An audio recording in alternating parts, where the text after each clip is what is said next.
I'm Matt McClure, and this is Currents. Bishop DiMarzio heads to Albany to put pressure on lawmakers ahead of a likely vote on same-sex marriage. We'll have the details.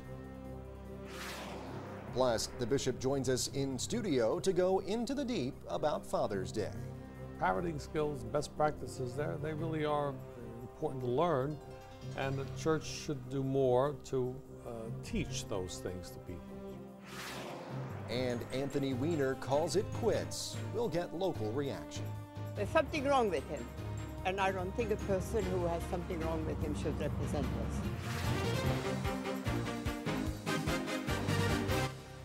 Well, good evening and thanks for joining us. The clock is ticking and the war of words in the state's capital is reaching a fever pitch in the battle to legalize same-sex marriage in New York.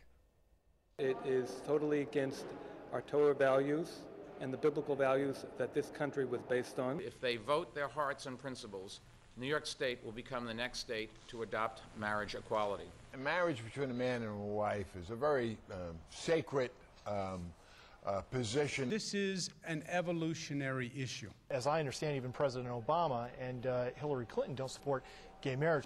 We're going to have to make room for everybody.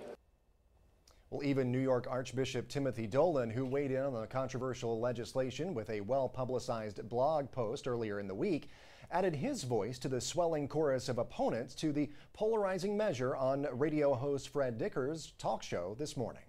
What does it say about the presumptive omnipotence of the state that they would dare to tamper with a definition that we feel is already established by God, by human reason, and by the history of civilization? Well, and the state's capital is exactly where we find Brooklyn's Bishop Nicholas DiMarzio today, just 2 days after the New York State Assembly passed the same-sex marriage bill known as the Marriage Equality Act. And with the bill that would redefine marriage in New York just one vote shy of passing, with a likely vote in the Senate on Monday, the last official day of the session. Well, our Bishop DiMarzio is facing seriously daunting odds now in his crusade to block the state from becoming the 6th in the nation to legalize same-sex marriage. But does he have a prayer?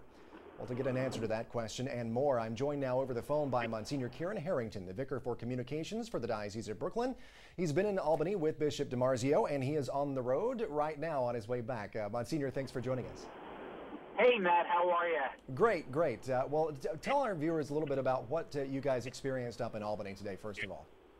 The bishop had a series of meetings with the Senate Majority Leader, Dean Skelos, and some members of the Democratic caucus, sort of explaining very clear and forceful terms our opposition to the same-sex marriage legislation. Right. Well, do you think you got the message through to the folks up there? I think that certainly the Senate Majority Leader and also the Senate Democrats who represent our diocese do understand the issue of religious liberty, and clearly the debate in the chamber and over whether or not there will be legislation is hinging on this question of the carve-out for religious entities. So there does seem to be a profound recognition that religious freedom is really at stake in this legislation. Right, right. And where do we stand on that? Because I know that Senator Ball, I believe, introduced some more legislation this week, or maybe an amendment to the legislation, something along those lines, regarding religious exemptions to the bill. Where does that all stand, and what is the bishop and what are Catholics pushing for in addition to what's already there in the legislation? Well, I mean, here's the fact is we're pushing that there not be a same-sex marriage bill. So we are pushing that there be no same-sex marriage legislation in the state of New York. I mean, ultimately, we find same-sex marriage legislation to really pose a threat to our religious liberty. But I can tell you that a lot of the discussions around this legislation are hinging on religious freedom. So I am cautiously optimistic that there will not be legislation, there will not be an agreement on same-sex marriage legislation. And it's interesting that you use that phrase as well, because I believe that's the exact same phrase that was just used not long ago, just a little bit ago, as we were, of course, taping this earlier in the afternoon. But by Governor Cuomo, as he was saying that he was cautiously optimistic that it would come up for a vote and pass on Monday. What is the sense that you are getting now, and kind of what is the mood among people in Albany? Well, I think there are two things. First off, as you remember, Matt, on Monday there was an era of inevitability that this bill was easily going to pass, and I mean, that was certainly the sense. But, you know, as we get to Friday now at 4:45, as the members get ready to go home, they're going to be facing their constituents. And when you consider that over the course of 2 or 3 days, it's my understanding that Senator Joe Adamo had well over 2,000 calls placed to his office by his constituents. You know, Senator Tony Avella had over in the last 2 days about 1,000 calls, people calling in, expressing their opposition to this legislation. These senators have to go home and face their constituents this weekend, and I am pretty confident that when they do, you know, they're going to come back to Albany on Monday with a different perspective, be a perspective that's much more sympathetic to where we stand. All right, and one last question here for you, Monsignor. If this does come up for a vote on Monday, as is kind of expected now for this to happen. Of course, there was talk earlier in the week that it would come up for a vote today, and that didn't happen, at least not yet. But now it's saying possibly on Monday. If that does happen, and if by chance it does pass, what does the church then do? What are the next steps if that is the case? I think, Matt, right now we're focused on defeating that legislation. I think that we're doing a good job in beating it back. If you notice, the governor on Monday when he announced that he had the votes, one of the things that he said is there would be no religious carve-out. Now they're talking about a lot of language about religious exemptions. The momentum is clearly on the side of those who oppose same-sex marriage. I think that that this session is going to come to a conclusion, and there will not be a same-sex marriage bill. That's what I'm kind of prepared for right now. All right, Monsignor Kieran Harrington, Vicar for Communications for the Brooklyn Diocese. Thank you so much for joining us on the road back from Albany. Really appreciate it, sir. Thanks, Matthew. Thank you. We'll stay with us. Planned Parenthood pulls out a victory in Indiana. We'll have that story and the rest of the day's headlines next. But before we go to the break, we took our cameras to Sheepshead Bay, right in the district of State Senator Carl Krueger, who flipped from a no vote to a yes vote on same-sex marriage earlier this week. And we asked men and women a few questions on the topic, including if they were for or against same-sex marriage themselves. I don't think there's an issue about it at all whatsoever. I think whoever you feel like you want to marry and you feel like you love the most, why not? God made this world for man and woman, not for man and man or woman. It's a question of equality. One has a right to what everyone else has, and this is about inequality. It's not normal. If it was a normal thing, it would have existed forever, from way back. Oh, I'm in favor of it. And I thought it was passed last night. But I'm very much in favor of same-sex marriage, yeah. No objection to it whatsoever. They have civil marriages or something they can have where they can be partners and legally partners. I think they should leave it at that.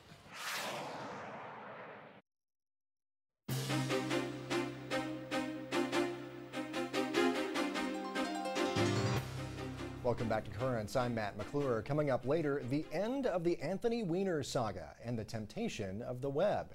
But first, let's have a look at the rest of the day's headlines. Well, 2 Queens men accused of trying to blow up a synagogue in Manhattan have pleaded not guilty to weapons and conspiracy charges. A grand jury declined to indict the men on the more serious charges of second-degree conspiracy as a crime of terrorism and as a hate crime. The 2 men were arrested last month and are being prosecuted at the state level after the FBI declined to get involved. Well, more than 3 months after the murder of a Catholic government official in Pakistan, an arrest has been made.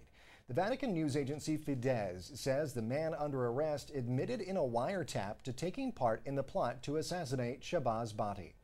Bhatti was gunned down in his car on March 2nd while traveling to work. He was Catholic and the only Christian in Pakistan's cabinet. He had received death threats after calling for the overturning of his country's strict blasphemy laws. Last month, his brother Paul Bhatti was tapped to take his place as Pakistan's minister for religious minorities. Well, the federal government is officially weighing in now on the fight over federal funding for Planned Parenthood in Indiana. The Justice Department says a district judge should grant an injunction to stop a law from taking effect that would ban Planned Parenthood there from receiving federal money. The judge has said that that she would issue a ruling by July 1st. The bill, signed into law last month, would ban Planned Parenthood in Indiana from receiving close to $1.5 million in government money from the feds. Well, meanwhile, U.S. bishops have wrapped up their spring assembly, and we're getting more details now on the statement they approved yesterday regarding assisted suicide.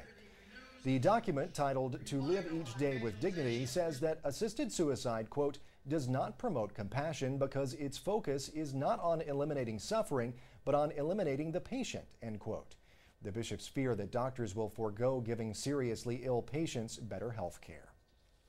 Well, in Sudan, a bishop there is asking the U.S. to intervene diplomatically in his country.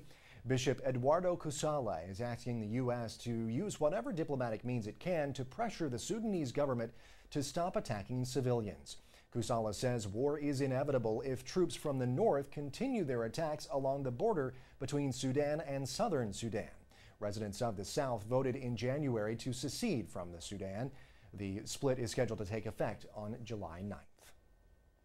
Well, from Rome now, the Vatican is partnering with a U.S. company to advance what they refer to as ethical stem cell research. The Holy See is teaming up with a biopharmaceutical company called NeoStem. The company's CEO says NeoStem is, quote, pioneering new medical research with adult stem cells. Now, she says that the research has the potential to, quote, alleviate suffering by unlocking the healing power of the human body, end quote, without destroying another human life, she says. Well, just days after announcing a February conference on addressing sex abuse, a Vatican university has announced another initiative. Rome Reports has the details. The Gregorian University in Rome will open a virtual center to discuss the most effective ways of dealing with cases of sexual abuse committed by priests. The center will be interactive and available in several languages so bishops, priests, and seminarians can access the information. This is just one of several proposals the university will launch in response to this problem. In addition, the most effective measures will be discussed in a conference in the month of February. The title, Toward Healing and Renewal, emphasizes the two main points stressed by Benedict XVI in the fight against sexual abuse. Roughly 200 bishops and religious superiors are expected to attend. The Virtues Program is another measure developed in the U.S. to prevent these type of abuses. Experts from that program will also be participating in the conference.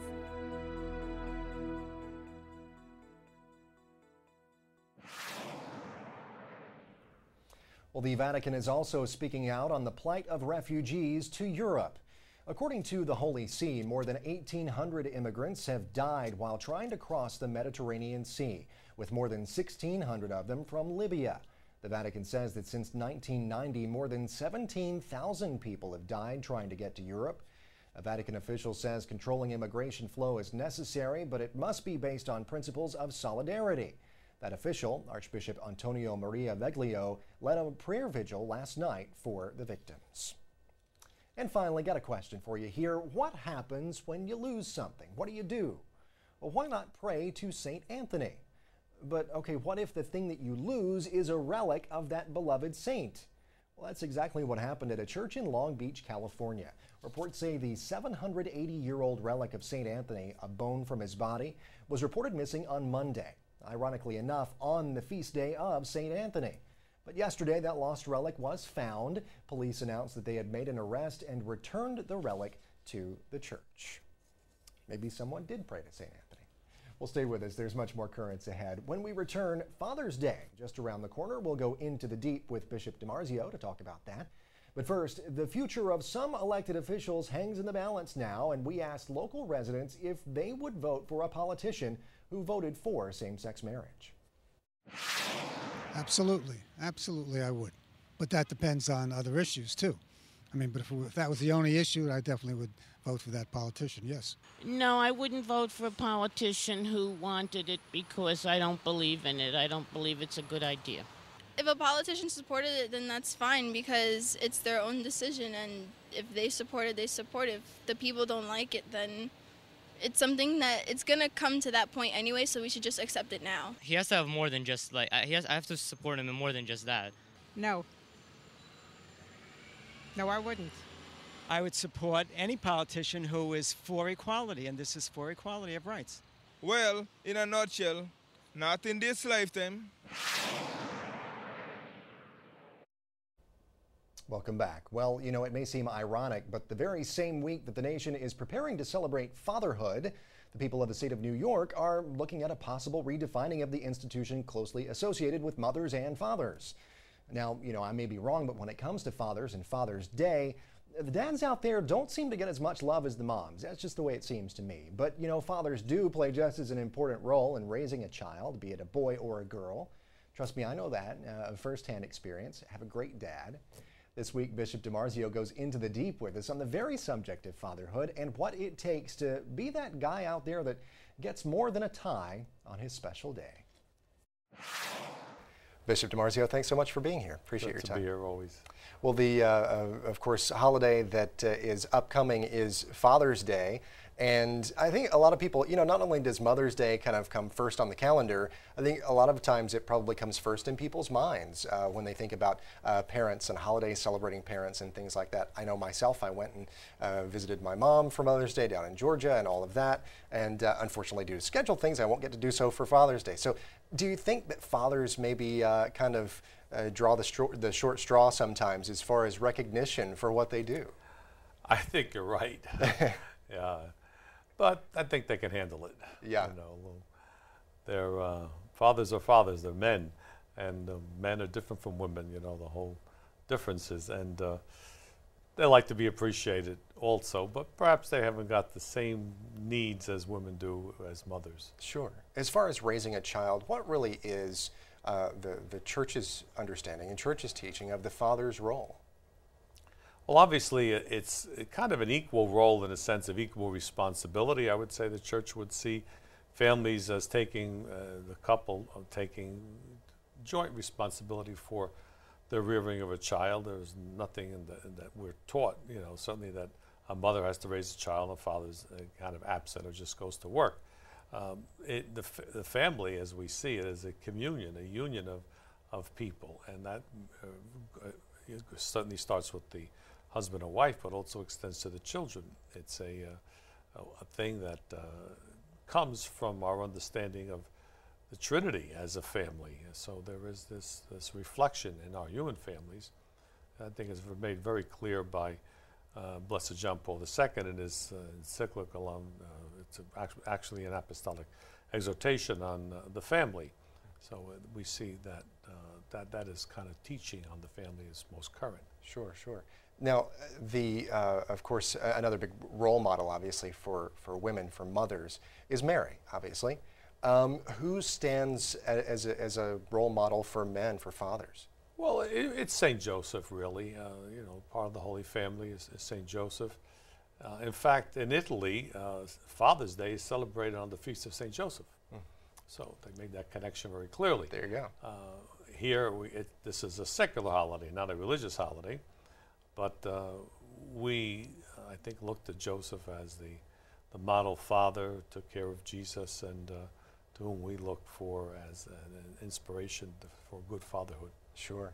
With the rise in kind of the numbers of children being raised by single mothers or single mother households, things like that, do you think fatherhood is kind of in a crisis these days? Well, it is, I would say. There's a kind of a famous book that was written several years ago now. It was called Fatherless America by a sociologist, and just analyzed, you know, the number of children who are reared without fathers, the absentee role of a father many times, even if he is present in the home because of work and other situations. So it's a concern for others outside of the religious ambient, realizing that we don't have the necessary fathering skills because fathers are absent. So it's fatherless America, and that's a problem for us. We really are going to have to deal with that in the future. We see the results in the lives of those who are reared without fathers. They're always lacking something. They do need that male image and male affection at the same time that comes from fathers, sure. And what can be done to maybe turn the tide a little bit, you think? Well, we need to do even more in preparing our couples for marriage and talking about family life, certainly. Preparation for baptism is a great time that the church has a shot at married couples, and we try to extend that and follow up with it. This is when the family begins with the birth of a child. And parenting skills are something that can be taught. I mean, it doesn't come naturally. Sometimes we don't have the example from our own families about what's the best way to do it. Best practices, well, parenting skills, best practices, they really are important to learn, and the church should do more to teach those things to people. Sure. Absolutely. Well, Bishop DiMarzio, thanks so much for being here. Really appreciate it. You're welcome. Well, you can always count on learning a thing or two when Bishop DiMarzio is on the program.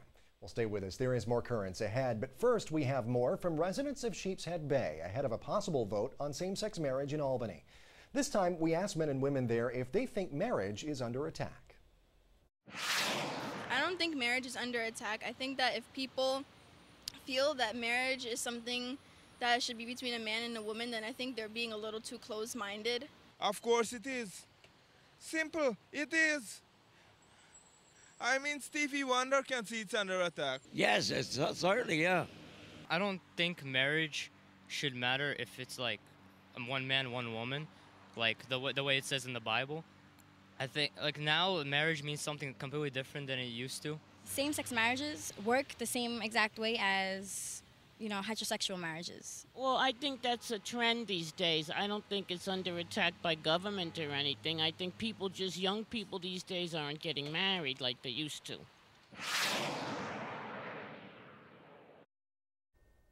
Well, finally tonight, a cautionary tale for a 21st century society caught in the web of social media.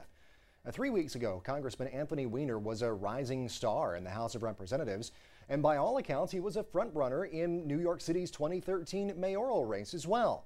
But as of yesterday afternoon, he's now a disgraced former congressman whose career came to a screeching halt in the wake of the discovery of racy pictures and graphic messages he traded on Facebook and Twitter with women who were not his wife. CNN's John Lisk has more on Weiner's fall from grace and reaction from the men and women he once represented. After weeks of controversy, Anthony Weiner made the decision many were waiting for. Today I am announcing my resignation from Congress. That statement put an end to the sexting scandal that began in late May. Weiner lied about, and then admitted to, posting lewd photos online and engaging in several inappropriate online relationships with women. Congressman Weiner and I had several conversations. He made the right decision. He reached the right decision for himself, for his wife, for the Congress, and for the American people. There's just so many incidents out there that it would have been hard, I think, for him. It's very difficult for him to overcome that. I think no matter how you look at it, it would have been impossible for him to serve. Weiner had resisted calls to leave office, bolstered by polling that showed a majority of residents in his district wanting him to stay. His constituents had mixed reaction to his resignation. I'm happy he's resigning because we didn't really want him to represent us. There's something wrong with him, and I don't think a person who has something wrong with him should represent us. I think it was doing an excellent job as a congressman, so whatever he does in his private life really is none of our business. Others in Congress have done even worse. There will be a special election held to fill Weiner's vacant seat.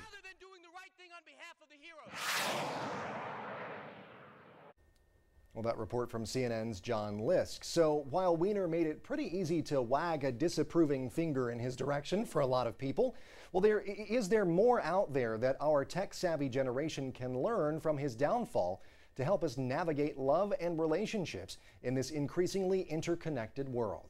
Well, CNN's Karen Kafa has more on that part of the story. Smartphones and social networking have brought us all closer together, a chance to connect more with our inner circle and those we've lost touch with or have never even met. But with the number of people using social networking sites growing so fast, the rules for relationships in the digital age have been difficult to pin down, and the freedom and ease can prove detrimental to some. There's a sense that they're in their own little world and that no one really can hear them or see them. Cyber relating is like that. and you're not really having to deal with anybody on a face-to-face basis.